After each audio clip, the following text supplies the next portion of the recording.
Bon, salam alaikum. Je m'appelle Makhtar Gueye, attaquant KV Ostende en Belgique. Voilà, maa ngi nuyu sama famille yëpp di nuyu samay xarit di nuyu ñëpp ñi nga xamante ne ñu ngi may sitaan voilà man Makhtar Gueye benn joueur sénégalais la xam nga benn boy Médina boo xamante ne xam nga il a fait les nawetaan xam nga joué naa nawetaan Sénégal joué naa voilà joué naa cadet nawetaan j'ai senior nawetaan xam nga doon nekk ci quartier bi xam nga bëgg a football xam nga ñu may voilà ñu tàggat ma ci football tu vois et sama famille ñu aussi nekk famille boo xamante ne footballeur la tu vois ñu yàgg a bëgg a football te yàlla def tey voilà ñu nekk tey voilà benn jour boo xamante ne tey presque mun naa ne presque àdduna bi ñu ngi seetaan tu vois donc voilà après nawetaan bi dem naa Gorée aussi foofu lañ ma formé aussi foofu lañ ma formé may joué aussi junior après junior après voilà bu ma joué junior après joué nañ si laa dem aussi ñu yéegal ma ci senior yi bañ ma yéegal ci senior yi après ok si laa joué Coupe d'Afrique contre Orea après joué aussi championnat Sénégal après voilà si lañ ma jaay Saint-Étienne quoi. si lañ la jaay Saint-Étienne. léegi mën nga ñu expliquer sa arrivée à l'AS Saint-Étienne comment ça s'est passé. Bah ça s'est bien passé hein. Franchement ça s'est bien passé parce que honnêtement ba may soog a ñëw Saint-Étienne au début c'était pas dur hein. C'était dur juste que parce que dafa seddoon mais après c'était pas dur parce que fekkoon naa fa Cheikh Meng fekkoon naa fa Assane Diossé donc ce que ba ma leen fa fekkee après voilà gën na ma motiver gën na ma voilà parce que nga ñëw ci club fekk fay sénégalais loolu genre doo wét quoi tu vois donc ñoom jàppale woon nañ ma aussi tu vois c'est adaptation bi tu vois après voilà après c'est la nekk ci réserve bi ma ñëw signé contrat professionnel 3 ans après c'est la def ci réserve bi 6 mois après c'est la jël championnat aussi ci réserve bi après voilà 6 mois et après c'est la yegg ci pro yi son premier match contre Strasbourg c'est la dugal après finalement je suis resté avec les pros après voilà j'ai fait tous les groupes presque mais j'ai joué que 5 matchs j'ai marqué un but après aussi deuxième année aussi tu vois le coach il est parti il s'appelle Gassé il est parti et quand il est parti voilà après man si la décidé ma dem Nancy def prêt. léegi yow mën nañu jàpp nag départ Jean-Louis Gassé bi moo tax nga laaj prêt wala dafa tombé. ouais parce que moom nekkoon na ki nga xamante ne daf ma gëmoon parce que ba may soog a ñëw daf ma gis rek après mu bëgg ma ba ma nekkee foofu après ba ma gisee si laa nekk si pro yi après si laa doon entraîné pro yi match dama doon bokk ci groupe bi presque match yi ma bokkul bariwul quoi presque def naa presque groupe yu bari léegi après voilà ba ma nekkee ci pro yi après championnat ba mu jeexee après adjoint moo nekkoon coach bi te man ak adjoint bi voilà neexul woon comme man ak Gassé après voilà après si lañ dem États-Unis def fa préparation te man préparation Gassé bu ma fa nekkee woon yëpp dama doon jouer dama doon dugal presque dama doon bokk ci nii di gën a dugal foofu donc après ba Gassé demee ñu dem États-Unis après dugguma ci match ci préparation yi dama doon entraîner rek normal après ba ñibbisee si lañu waroon dem jouer Newcastle après man ma ne non du ma dem nañ ma bàyyi ma dem continuer Nancy léegi ba ma demee Nancy nag di jouer après voilà si la def foofu sama saison bu voilà bu normal après si la dem Ostende quoi. ñu ñëw ci sa arrivée AS Nancy Lorraine nan la demee arrivée Nancy Lorraine. bon man ba ma ñëwee Nancy ba ñu prêté foofu après dama ñëw voilà coach bi man dama foogoon ne bañ may prêté sax man kese maa ñëwoon comme attaquant le côté amoon na aussi beneen attaquant bu tudd Donayendu bu doon joué Niort donc kooku attaquant bu baax la doon marqué bu baax sax si Ligue 2 bi. après man ba ma ñëwee voilà coach bi man dama waxante woon ak président bi yëpp su ma ñëwee damay jouer match yëpp et tout xam nga imposer loolu léegi man ba ma ñëwee demeewul noonu. après man ba ma ñëwee coach bi ne voilà ici y a pas de titulaire donc celui qui marque celui qui prouve que voilà place bi yow yaa ko moom donc voilà fii amul kenn ku moom place quoi fii kuy prouver kuy def ay match am moom mooy jouer. donc voilà après bu may soog a ñëw premier match bi si banc lañ ma teg ma dugg deuxième mi-temps deuxième match bi si banc lañ ma teg après troisième match bi la titulaire match coupe la woon sax contre Caen sama premier match rek si laa dugal aussi. après voilà après si la continuer di jouer après si la continuer aussi di dugal après ba nekk titulaire du équipe bi tu vois voilà. léegi lan mooy sa bilan foofu noonu. Nancy ba mu fay nekk maa ngi joué 25 matchs laa joué et après si la dugal 7 buts mais après il restait 11 matchs aussi parce que après c'est le Covid bi ñëw donc voilà après mais amoon nañu objectif étant tu vois les barres de 10 ou 15 après 11 matchs moo desoon mais après voilà gars yi dañu voilà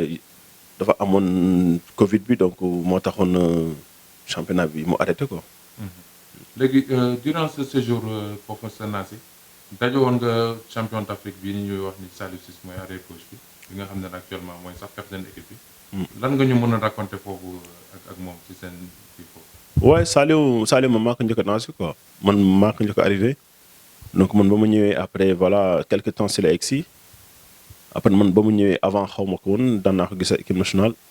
mais après foofu lañu xamante ñu miinante mu nekk grand bu baax franchement après voilà si la senti ne voilà dinaa gën a am sax doole fii parce que aussi comme li ma la wax rek boo ñëwee si équipe nga nekk ak ay sénégalais da ngay voilà da ngay gën a firi da ngay gën a kontaan amoon na aussi sama benn grand si Ousmane Cissokho aussi attaquant la moom voilà presque Sénégal ñoom xam nañ ko. donc voilà franchement neexoon na xam nga voilà gënoon nañ jàppante xam nga dañoon jàppalante aussi suñu biir ci biir terrain bi sax dañu doon waxtaan suñu biir parce que am na benn match boo xamante ne man Ousmane Cissokho ak Saliou Ciss ñoo joué attaquant parce que Saliou day joué ailier gauche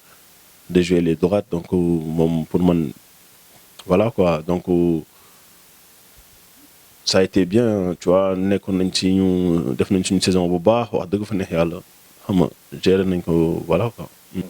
léegi pourquoi le choix d'Ostende est-ce que amoon yeneen club yu la bëggoon. si amoon na ay club yu ma bëggoon France donc ba loolu amee après voilà man ma décidé ma wax sama agent ñu waxtaan te aussi Ostende lu ma proposé woon yenn club yi nekk France proposé wu ñu ma ko ba pare Ostende D1 Belgique la nekk te Belgique ñëpp koy seetaan. après voilà man xaw moon sax Ostende après si lañ ma expliqué après président bi ba mu ma woowee ñoo def appel à 3 ak coach bi après ak sama agent yëpp ñu waxtaan après voilà c'est la d'accord quoi pour dem Ostende. léegi nga ñëw Ostende lan mooy différence entre championnat Belgique ak championnat France bi nga xam ne foofu nga jógee. waaye man différence bi ma gis rek mooy championnat Belgique moo gën a physique championnat France. parce que si sama xalaat mooy championnat France moo gën a tactique mais après voilà après gisuma différence bi parce que première division la fii tam première division la tu vois donc gisuma benn différence bi quoi. ok léegi yow en tant que attaquant lan mooy sa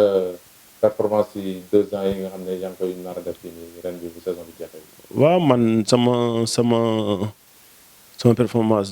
presque gars yi ñu ngi koy gis donc l'année passée laa fi egsi ba mu fi ñëwee sama objectif 15 buts la woon yàlla def ma marqué 14 buts def 35 matchs donc année bi aussi sama objectif franchement 20 buts la woon première partie saison bi c'est la dugal 11 buts mais après voilà après dama amoon benn souci bu ndaw ci club bi ak adjoint coach bi parce que aussi coach bi dafa dem. fekk na adjoint coach bi voilà dama amoon ay soucis ndaw ak moom après moom ba mu jëlee équipe bi man dama gaañoon ci orteil aussi parce que man sama orteil bi doon métti après entraîneur moo woon mu doon métti après voilà moom après noonu lañ def quoi après ñu teg ma ci banc bi 6 matchs presque 3 matchs yi dama gaañu woon mais après yeneen 3 matchs yi gaañu ma après maa ngi doon sama tànk wéroon na mais ñoom gëmuñu woon na sama tànk wéroon na dañu foogoon ne man dama bëggoon que jouer mais après voilà instant bi nii maa ngi cool maa ngi 11 buts donc des na aussi parce que suñu objectif 15 buts la léegi donc des na ma 3 matchs donc dinaa essayer def le tout pour marquer ko. léegi yow wax nga sa objectif en tant que joueur mais yéen seen club bi Ostend lan moo nekkoon objectif am ci saison bi est-ce que atteindre ngeen ko wala est-ce que di ngeen ko atteindre avant championnat bi jeex. wax dëgg fa ne yàlla atteindre nañu ko quoi parce que année passée ñun ñëpp ba ñu ñëwee ay joueurs yu bees kese ñoo fi ñëwoon après dañu jouer play-off te Ostend presque d'habitude dafay jouer juste maintien donc bañ defee loolu suñu coach bi moo jëloon aussi meilleur coach si Jupiter Pro League bi après voilà après si le championnat bi jeex ñu def championnat bu baax après année bi dañ ñëwoon ne voilà dañuy def pareil mais yàlla dafa def ne genre antuwul quoi après dañoo mujjee instant yi nii ñoo jël 14e donc instant bi dañuy jéem a def le tout pour maintien si Jupiter Pro League bi voilà donc ça veut dire que objectif bi voilà mujjewul mat quoi. objectif bi mujjewul mat. yow en tant que jeune joueur on imagine que am ngay ambition pour dem ci club bu gën a UP pour gën a mën sa talent foofu. waaye man de toute façon ba may ñëw Ostend projet moo taxoon ma ñëw fii donc dañu waxoon ak président bi kii yëpp dañuy ñëw Ostend pour relancer wu donc président bi d'accord na aussi mooy dañu si ñëwoon jusqu'à 2024 après donc voilà ba ñu signé jusqu'à 2024 après man sama objectif man en personne dama ne woon fii dama fi def 2 ans su ma fi defee 2 ans incha allah su ma wanee suma performance genre may def ay match yu baax di dugal peut-être que yàlla dina def ne ma am club bu baax donc sant yàlla bu baax quoi maa ngi ñaan yàlla aussi ma am club bu gën a baax Ostend.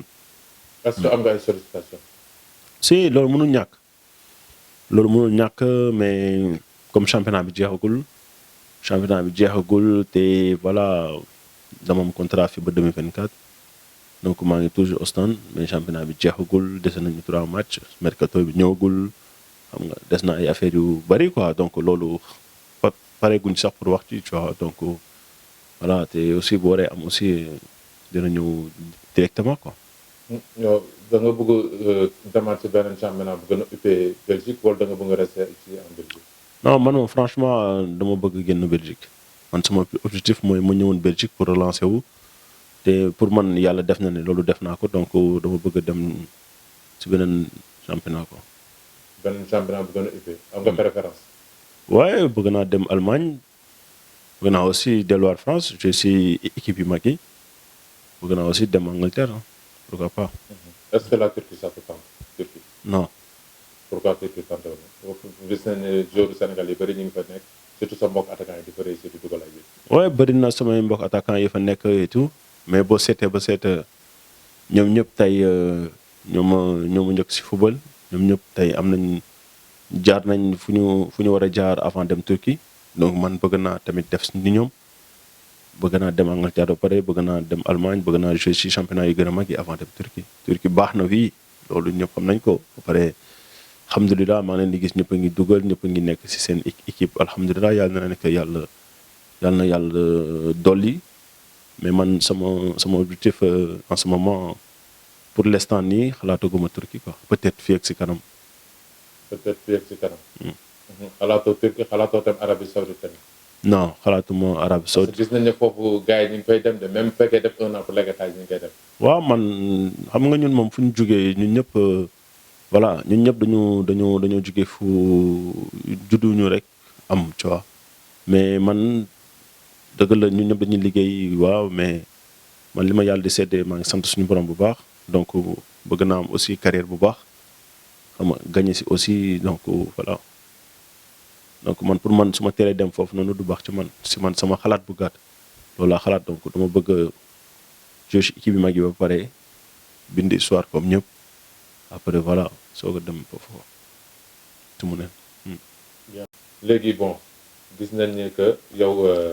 même ba nga nekkee Sénégal jotoo woon am si sélection jeune yi. léegi instant bi nii bon ñëpp xam nañ ne ambition joueur professionnel bu nekk moom mooy ñëw plus tard rejoindre équipe nationale te équipe nationale Sénégal boo ko jàppee jamono jii nii place yi gën na xat surtout que instant bi nous sommes champions d'Afrique yow en tant que joueur ban objectif nga jox sa bopp par rapport ak sélection bi et tout ça. Bah par rapport à sélection bi voilà comme joueur yëpp di jouer si milieu professionnel bi football local beeg ñëpp ñu ngi ñaan yàlla ñu wóol ñu rek loolu kese la mais pour man voilà duñu nekk lu ñu sonal tu vois nekk lu ñu sonal malgré que ne bëgg nañ trop jouer suñu dëkk mais xale lañ te xam nañ ne incha allah rabin bu ñu continuer di jouer di def ay performance yu baax incha allah rabin yàlla bu ko dogalee rek dinañ ñu woo incha allah. yow kañ nga jàppoon nga ne jegewoon nga équipe bi trop pour ñëw rejoindre. instant bi laa gën a jàpp parce que pour man boo nekkee sa club di jouer di dugal wala di def match yu baax donc pour man nekk si benn milieu boo xamante ne moo gën am nga 1000 chance pour ñu wala équipe nationale donc si milieu boobu noonu maa ngi ci te yaakaar naa ne si lu ma jàpp mooy maa ngi def ay performance yu baax donc yaakaar naa ne peut-être que incha allah rabin yaakaatul ma dugg si tanière bi incha allah. est-ce que jàppoon ne championnat bi ngay joué gënul tax est-ce que performance yi nga def Belgique depuis daaw ak ren par exemple daaw dugal nga presque 12 bi ak ren dugal nga 11 bi est-ce que boo ko defoon ci Ligue 1 française du gën a am kii. waaye xam nga loolu du dara man pour man loolu du dara parce que fi ma nekk nii am na ay joueurs équipe nationale Sénégal yu ñuy woo am na ay joueurs équipe nationale Sénégal yu ñuy woo am na aussi ñu fi joué ba dem fi lañ leen woowee. donc pour man du si dara c'est juste dafa jotagul rek xam naa bu jotee incha allah dinaa ñëw quoi incha allah.